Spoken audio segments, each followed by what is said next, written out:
wasn't looking for action, just some distraction, just a little weeknight, booth in the back. I wasn't looking for romance, just a quick slow dance, and the off chance that an off night and a side glance might lead me to the wrong hands.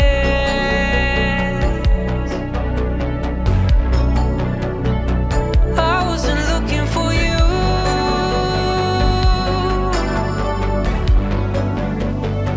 I wasn't after forever, just for whatever. I was one of the dark hearts who thought that they'd never truly be open. But this is an explosion of star-crossed and blood-rushed and head-tossed and cheeks flushed and weeks lost.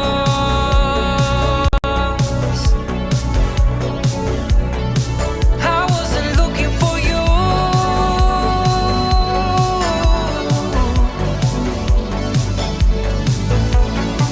I said I never felt my heart like this. She said I've never felt my body. I always thought the point of love was just to keep from falling to the deep blue, the deep blue. Falling to the deep blue, the deep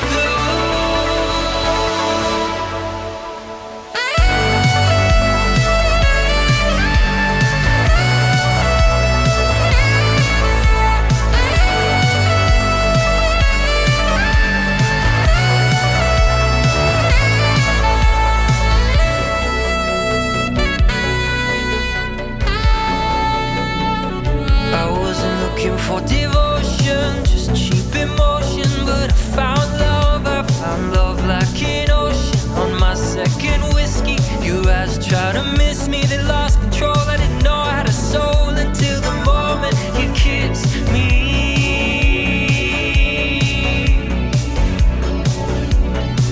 I wasn't looking for you.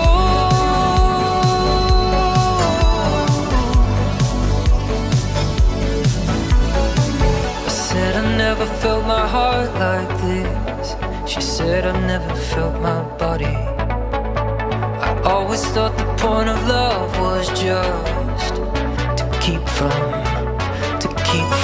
falling to the deep blue, the deep blue. Falling to the deep blue, the deep blue.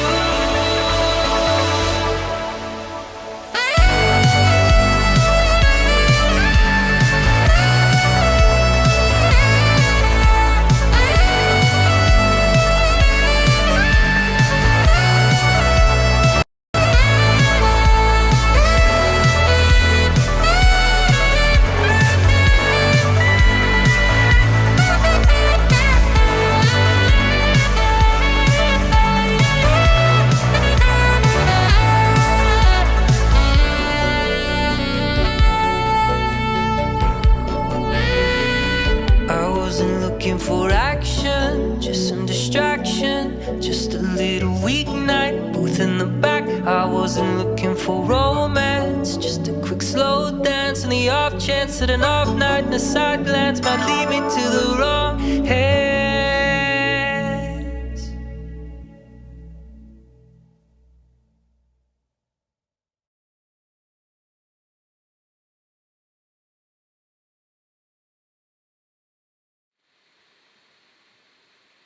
Are we live? How you guys doing? Thank you so much for joining Tim and myself. We are The Midnight, and this is the Echo Chamber. We are so excited that you guys have listened to our new single, Deep Blue, in larger numbers than you've ever listened to another single that we put out. So that's very exciting, and you guys have questions. So Tim and I thought it would be a nice way to start the weekend by answering some of those questions. So we have a list of questions in front of us. I'm going to direct this one to Tim, mainly on a production end.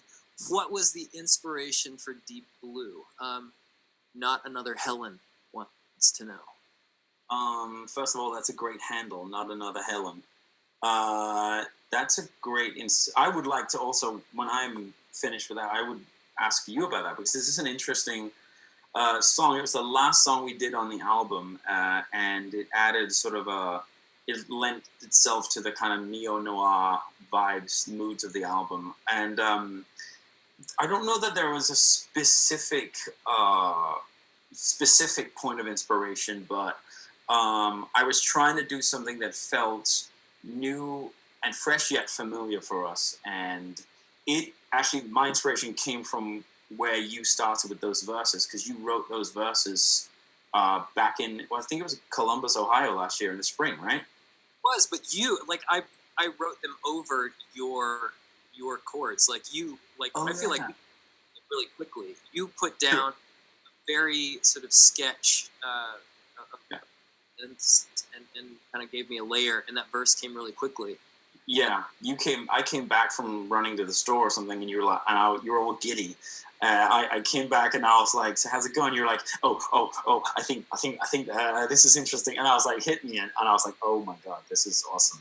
Yeah, that song came together really easily. And the track, once we had the song, you sent me the vocals because we were separate. This was like in January, I think. You know, I whipped up the track fairly fast. By then, the bulk of the album had been done, and the kind of sonic palette had already been sort of done, and it was really easy for me to add that to the thing. So it was a real fun, easy one to do. Yeah, what was the inspiration lyrically for you when you wrote those verses? It's honestly another song on the album, which everybody will hear in a couple months, is "Fire in the Sky." The themes are very similar, and so I don't know how much of this we're allowed to share, but there was a movie that had sort of asked us to write some music for it, and this was a song that we initially sketched out for the purpose of that film. And so I was stealing a little bit from our catalog, just that feeling of totally being lost and sucked into the abyss. And it was kind of freeing because it didn't feel like a midnight project initially. Like it was us, but it wasn't for this album necessarily. It was only when the movie was sort of like, well, we're probably not going to use that we were like, great, let's skin it and put it into Monsters. It's about falling into the vacuum, going too far, and letting the abyss sort of swallow you, because that's what love is. You know, if you're lucky enough or unlucky, Yeah. like slip into that thing that's way bigger than you are. 100%. No, you're right. It was written for something else in mind, and then I think we sort of, that version was just, it was a very, very early version, and the chorus was a bit different, and we didn't really have a pre, and we basically took it and pivoted it a little bit, and then just tweaked the title actually a little bit, and it just sort of, we were able to fairly easily place it into the context of this album, which is cool. I see another one that would be interesting. I want to hear your thought on. This is from Kate Benton. The album Kids took us to the mall, the arcade, and the living room on a Saturday morning. Where will Monsters take us? What might we picture while listening? What do you have to say for yourself, Tyler? In my mind, it goes to Mortal Kombat 2 and Crash Bandicoot and those hours on Saturday that were like early teens. Kids have grown up a little bit. The dark clouds in the distance that were kind of looming over the kids are now getting a little closer to the adolescents. These feelings of chaos and order and society and individuation. These are now pressing questions for our narrators in this album. So it's I mean, I grew up past the suburbs, but I feel like I had a very, Saturdays were always spent at the mall, and playing video games. And so that's kind of where I remember this angst coming from. I don't know. What about you, Tim? No, I mean, that's spot on. And I think for me, I think the initial kind of spark of inspiration was very early on, and sort of started for me visually in that bedroom. Of I wanted it to look specifically, young adolescent, and not like someone who's 10. It's just someone who's 15, 16, 17, 18, and kind of battling all those themes that are a little bit darker and moodier and all stuff. But at the same time, you're playing your PlayStation and you're connecting to the internet in this sort of universe that we're creating. This album, and we've spoken about this, you and I, but this album is all about isolation and connection, and how you're wanting to isolate yourself from, the door to your parents is specifically decidedly closed. You're just kind of isolating yourself, trying to find out who you are, and also you're then trying to connect with your peers and your friends and figuring out, what that is. And it's all about that, which is, it's interesting. When we had finished the artwork and the album was done, and literally like a month ago, and when all of this happened in the world with the corona and everything, I was looking at the artwork that Aaron had done. Aaron Campbell, who did the artwork for kids, was an amazing guy. And I was just looking at it going, this just looks like basically a quarantine bedroom, someone who's been in quarantine for a month or two. And it's weird how that is all kind of coming in. It's like a weird confluence of events. But yeah, the inspiration is that sort of late night surfing the web in chat rooms and watching your first like martial arts movies, and watching, there's an homage to Bloodsport on the wall and artwork of monsters and that kind of thing. It's like slightly more adult themes, I think we covered sort of the two poles of this album with our two singles that we released from it, America Online and Deep Blue. One is about sort of where do I draw the boundary? Where is the fence between, myself and the world, or myself and another person? And it's, I think the record is, if Deep Blue is the losing of yourself, the record is sort of, it's a step through, it's a dialogue of how to maintain yourself without losing yourself, in regards to connection with other people. So I think that the two songs that we've laid out so far are good sort of tent poles for the themes of this album. So Sabrina wants to know, Tim, what's your favorite song on Monsters and why? Oh man, it's an unfair question. All the ones I produced. Oh wait, that's everyone. Oh man, I don't know that I have. I've been listening a lot to Dream Away now that I've had some distance and going through and listening to the final masters of the album in the last few months. Dream Away is one that really came together in the final steps of the production and the mix and the mastering, and really getting the level and blend of everything right. Fire in the Sky, I texted you this a few weeks ago, was one. This was an interesting, let's pick that one out because it's very interesting. This was a song you wrote separately a few years ago with a few other people, and you kept pushing for it, and I was like, I don't know how to bring it into our universe, and I dug it, but it was hard to sort of rethink that. And we ended up kind of not taking it apart, but really rejiggering it and adding and tweaking a ton of elements, and it just became its own thing while keeping all the themes. And as I said, it's probably one of my favorites on the whole album, just because I found my way in. I remember we were sitting somewhere in the spring tour. We were in the bus in the spring last year.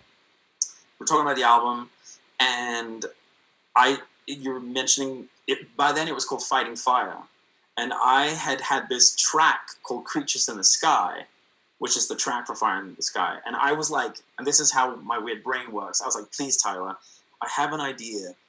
There's a movie called Fire in the Sky from I think it's like 91 or something. It's a made-for-TV movie. It's very X-Files-y. It was right when everything was aliens and all that stuff and abductions. Can we call it? Your song is called Fighting Fire. My track is called Creatures in the Sky. Can we call it Fire in the Sky? And it's a nod to that thing, and that'll really give me an in creatively. And you're like, sure, Tim, whatever makes you happy. And that was my in to kind of lean into the going from making it a love song about that, but adding that science fiction element that I knew we had talked about there could be underlining on the whole album. So that was kind of my in, and why I love this, how it ended up.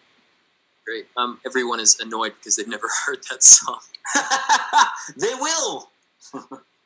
Now they'd be even more excited. The track is called "Fire in the Sky," and you know, who knows, it might even fall out of the sky before the album drops. But yeah, that's one of my favorites too, Tim. That the vocal hook on it, I sing all the time. It's like when Lady Gaga's "Bad Romance" got stuck in my head when I was a teenager, and I just kept singing it. So I sing "I see fire" to Anna all the time, and she's just like, "Stop! You got to stop."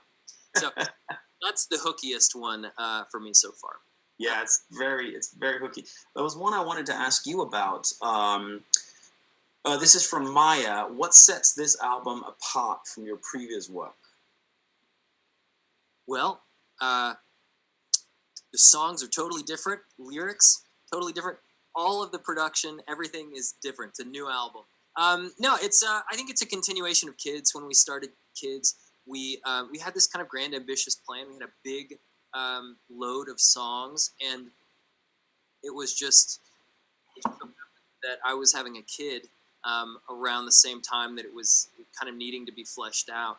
And we sort of realized that for the album to come out, we were going to have to kind of shorten it a little bit, reduce our ambitions a little bit.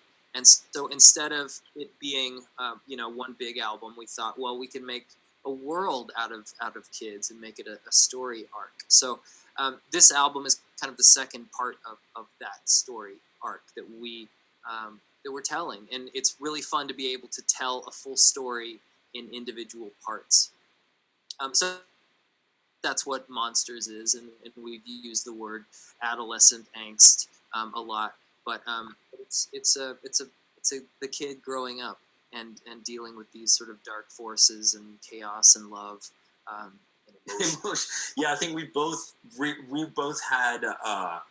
We were both sort of leaning into the emo-ness of this album, which I think we both like. There is something, I grew up listening to a lot of, Paramore, when I was younger, when they were kind of blowing up in the mid 2000s, and that whole scene, and even before that, but that was the fun, Kids couldn't really be emo. It's just not the mood, but this one can for sure.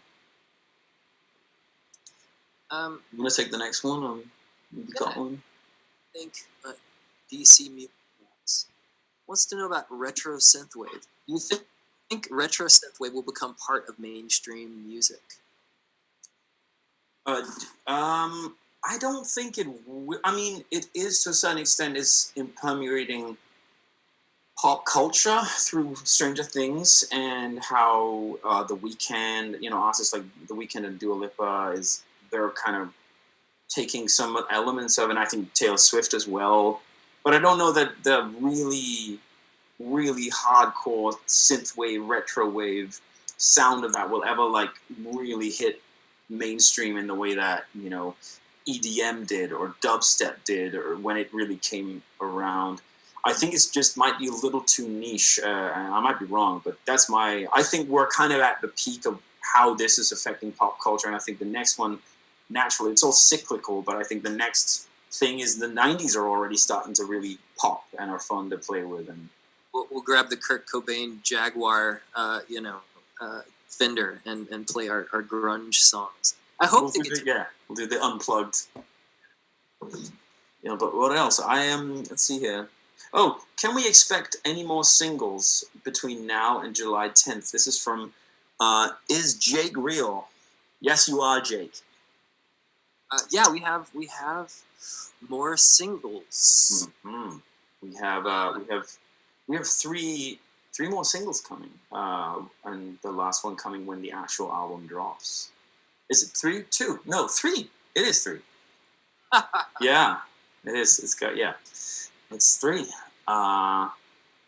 That's fun. I mean, how much can we say? I mean, I don't want to say what the singles are, but the next one will be great. Did you have a Sega Genesis or a Nintendo, Super Nintendo? I had a Sega Genesis, but it wasn't called, in Europe, it was called a Sega Mega Drive. they renamed it. I think they were like, Europeans they don't understand what Genesis means. We'll call it a Mega Drive. That's cool. And I remember getting that. My mom and dad got it for me and my brother, and we were like, whoa. And we played Echo the Dolphin and the Lion King game. And we didn't have tons of games, but it was, I think I might have been like 12 or 13 when it came out. And so, NBA Jam. I played NBA Jam till my fingers bled on that one. What about you? What did you have? I don't remember. I don't remember the PlayStation a little bit there, but definitely Street Fighter 2 and I guess Tekken was PlayStation as well. I was super into the fighters, and I really liked the Madden football. So I was Yeah. two lanes until third-person shooters came out, like doing really well on the PlayStation, like Metal Gear and Siphon Filter. Yeah, that was later. I wasn't really gaming at that time. I was like PlayStation. Tekken was specifically PlayStation, right? That wasn't on any other console, right? Arcades and then Yeah. What else do we have here? Oh, yeah. Now that you're a touring band, this is from likely all right.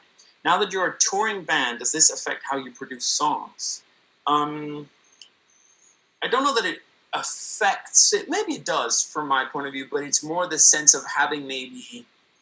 I remember you and I, when we wrote Prom Night, we were like, this will be fun to play live. This will feel good. You have that sense of, when there's a moment where the crowd can be involved, those things are just much more fun because it's a two-way street. I don't know that it, from a production standpoint for me, whether it's affect all the choices I make, but I think it's there subliminally. How about you, Tyler? Does it affect how you write and kind of what the themes are? I remember we were working on Wave, which started out as like a folk acoustic demo thing that I'd written, and then we played our second show ever at the Globe and had a day in the studio the next day. I think we just put out Nocturnal. In November, and so we were working on Wave, and I was like, I need it to like never even know your name. I need it to drop, and that be the moment in the live show where it's like, okay, we're here.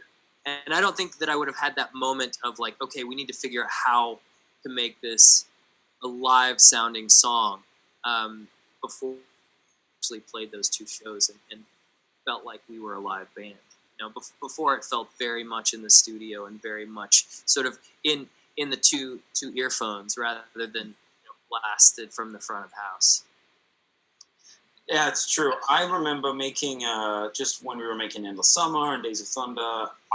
We weren't thinking of touring at all back then, but I also remember thinking, how is this gonna ever translate live? I don't know if we could ever tour. I don't know how to. When we played our first show in DNA Lounge in San Francisco in 2017, we didn't know how to execute a show. It was like really by the seat of our pants. So it's come a long way since then, and it wasn't something that was ever something where we were planning on getting to a point where we could perform it live. But now I think we're creating these songs with that in mind for sure. We've gotten this question a lot. Iris?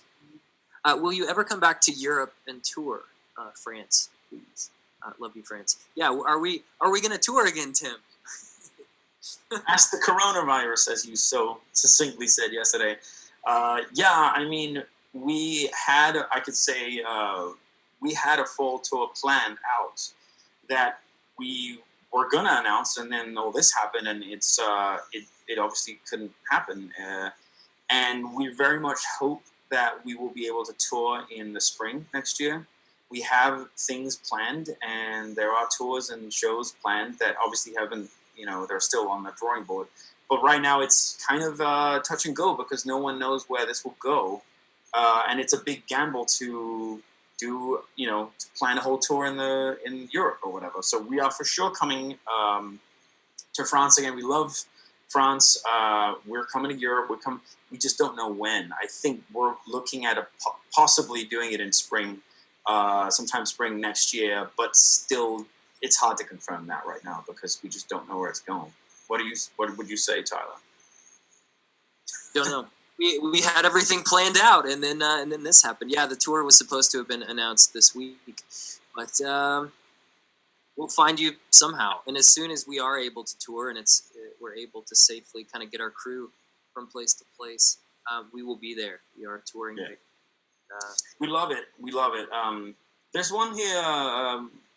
There's one question here that I noticed people were tweeting about it, and I love the kind of how deep they go. This is from Trevor. He's saying, how many Easter eggs are on the album cover from Monsters?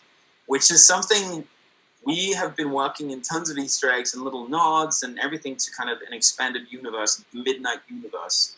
And I love that people are picking up on those little things. You know, a lot of people noticed now, a lot of people haven't, but a few people noticed that on the release of America Online last year, a year ago, the artwork had a little zip file called Monsters, and everyone was going, is this the title of the next song, or what is it? And now people go, oh my God, it was under our noses all along, which is fun. And in the artwork, you know, Aaron and ourselves worked in all these nods and references to, you know, the Pizza Zone, which is the pizza place in the kids' mall, and tons of little references. Yeah, what are you saying? What are your thoughts about that, Tyler? It's really nice to have created a world to inhabit, and with each record, that world just gets a little bit bigger, and there are a few more bits of ephemera that get to be, you know, sucked into the world. So it's also nice that we've had the bulk of these songs for about a year or so. We know what the themes are, we know what we're trying to say, and it's really nice to have that extra time to kind of marinate and distill, because it allows us to make reference to the world that we're in, and it's nice to put layers for the fans and for ourselves. You know, somebody noticed the Kurzweil book in the library or in the bedroom on the cover. Like it's we want to pack as much goodness in to this stuff, and want the fans to know that we're taking it very seriously, and it's really fun for us to kind of construct a world to allow the fans to live in for a little while and imagine that it is, you know, some semblance of a world. Yeah, no, it's true. I think we talked about that, the Kurzweil books, the books on the shelf, the posters. It's also in a way for us to go, well, this person that lives in this room, who is he or she? What are they into? It's character building, it's world building, and it's really fun for creative people like ourselves. And it's to be blessed with a fan base and a community that are go such in depth. It's to have such an engagement level is really a blessing, and it makes it so much more fun for us. So it really is a two-way street. So we've got just a couple minutes left. Do you want to do it like a quick lightning round thing, Tim? I'll ask you a question and give me less than 5. Floden asks, is there any particular song or artist from the 80s or 90s that directly inspired your sound? Yeah, I would say there's a few. One specific that inspired my sound, and you can hear it mostly in Lost Boys, probably Is This Love by Whitesnake, just in terms of the palette, the mood, the sonics and stuff like that. That's a good one. What about you? Oh God. Well, I mean, you're directing the soundscape. Sure. That's true. My favorite songwriters in history are Paul Simon and the Sherman Brothers and Bob Dylan and Lucinda Williams and Randy Newman. So I'm always trying to slip in references to that. So I don't know. I'm just trying to entertain myself. I have one for you here. This is from Sammy Pizza. What are some musicians that you would like to collaborate with? Oh my gosh, there are so many. I know. I don't know. What do you think? Yeah, I know. I was like, I'll give this one to Tyler. It's too many, man. I will say this. I want to do some hip hop collaboration. I was I'd love to. Like walking from kind of club to club. It was either like dirty South hip hop or like retro 80s tunes, and I thought, God, can we just mash them up into one just amazing spring break like hip hop synthwave? So I don't know. There are too many artists that I would love to work with, but I would love to. hip hop side project. Agree. What else? There's one here. This is one probably more mainly for me. But what synth? What is the synth you use the most? Right, lately on kids, it was probably Serum, and Roland Cloud has some fantastic emulations. Tal Uno LX is a great Juno 106. Diva is great. Zebra 2 is great. Spire, that's it. I noted out. Is it one for you, Tyler? Here's the question: how does having a record label change your music? So, a lot of people don't know this yet. We signed to an indie record label, Ninja Tune. Counter Records is putting out our record. We wanted a partner, basically. We wanted to figure out how to grow this organically, and him and I and the management team and the booking agency had kind of hit the edge of what we were able to do. You can't go to a record shop, in Germany and find our records. So there are just a few holes in the sort of production chain, sounds the wrong way, but basically for us to give the fans everything, we kind of had to get the resources that only a label could provide. But yeah, it was also a bandwidth thing, right? Really, of how many hands on deck we had versus what we were trying to achieve. Right. Go on. Sorry. This is our first record with them, so we're incredibly excited to put it out with them. But it really is a partnership, and there's a lot of collaboration between our management team and us and the label. So it's not like we signed our Life Away deal to the major label who are playing with us. Puppeteers. No, it's funny to speak to that, just to cap that off. The album was pretty much done, and actually, I think from a sonic perspective, the hard needle to thread for me on this album was to push the envelope on what synthwave could and couldn't be, and where we wanted to go sonically, and still stay true to what we are. To kind of push that envelope a little bit, but the label, were actually the ones going, what if we had one that was really like classic The Midnight? Is there something we could do to add?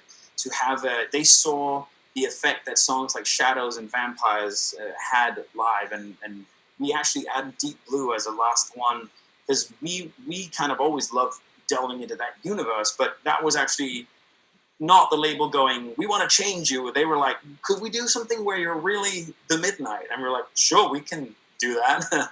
So it is a collaboration, and they very much get that this is a bigger world, and it's driven by the community and the fan base. So, well, guys, that's time. Happy Friday. For some of you, it's the end of the day. For some of you, it's the beginning. Either way, it's Friday. Go make the best of it. Thank you so much for joining me. Thanks to our management team for setting this up, and we love you guys out there. We're so excited you're listening to the record, or to the single, and we'll have the record out for you soon. Yeah, and just as a last note, if you are anyone or know anyone that works as as a service organ, in the healthcare world right now, or if you're working at restaurants, anything that's making society not crumble, basically, we just want to thank you from everyone on our team, because we're lucky and privileged to have brave people going out and risking their health to make it, to continue the world we have. So thank you very much. That means a ton. Yeah. Great. Rock and roll, guys. Happy Friday. Happy Friday. Have a great weekend. Thank you so much for tuning in. Bye.